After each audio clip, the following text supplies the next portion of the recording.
તો મિત્રો જો બટાકાનું શાક બનીને તૈયાર થઈ ગયું, એકદમ કોરું.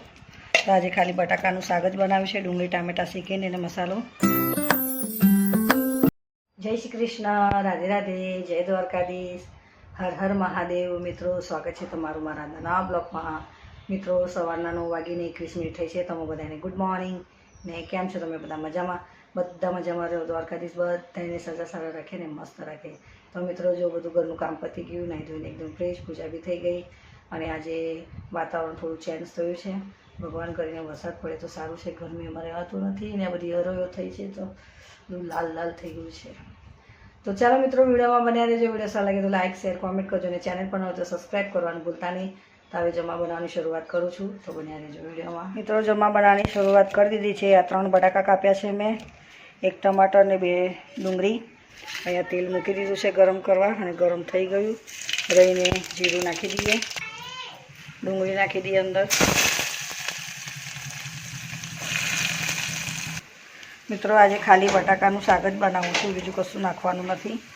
ડુંગળી શેકાઈ જાય એટલે ટામેટાને મસાલો એવું નાખી દઈએ અને આજે મસ્ત કોરી બટાકાનું શાક બનશે.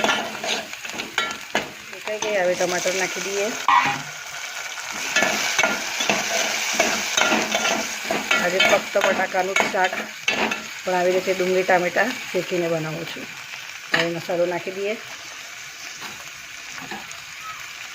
જીરા પાવડર,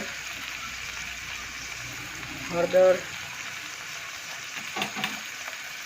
અને લાલ મરચું.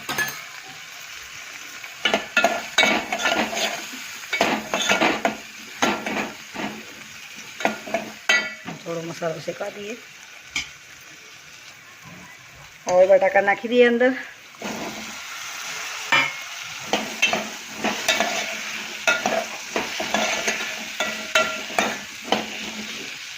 મીઠું,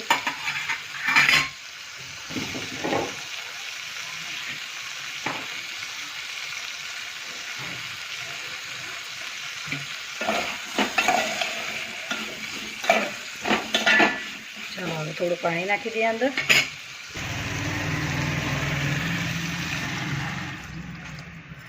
બટાકા ચડી જાય આજે પછી ઉપરથી નાખી દઈએ ધાણા. તો આજે ખાલી બટાકાનું શાક બનાવું છું. તો મિત્રો જો બટાકાનું શાક બનીને તૈયાર થઈ ગયું, એકદમ કોરું. તો આજે ખાલી બટાકાનું શાક જ બનાવ્યું છે, ડુંગળી ટામેટા શેકીને અને મસાલો. તો બટાકાનું શાક બનીને મારું તૈયાર થઈ ગયું. હવે ઉપર નાખી દઈએ આપણે ધાણા અને મસ્ત ગરમા ગરમ રોટલી જોડે ખાવાની મજા આવે. તો જોઈ શકો છો કેવું સરસ મજાનું બટાકાનું શાક બનીને તૈયાર થઈ ગયું. તો મિત્રો ચેનલ પર ન હોય તો સબસ્ક્રાઈબ કરજો. વિડીયો સારા લાગે તો લાઇક શેર કોમેન્ટ કરજો અને ચેનલ પર ન હોય તો સબસ્ક્રાઈબ કરવાનું ભૂલતા નહીં. તો ચાલો મળે નવા બ્લોગમાં. જય શ્રી કૃષ્ણ, રાધે રાધે, જય દ્વારકાધીશ, હર હર મહાદેવ.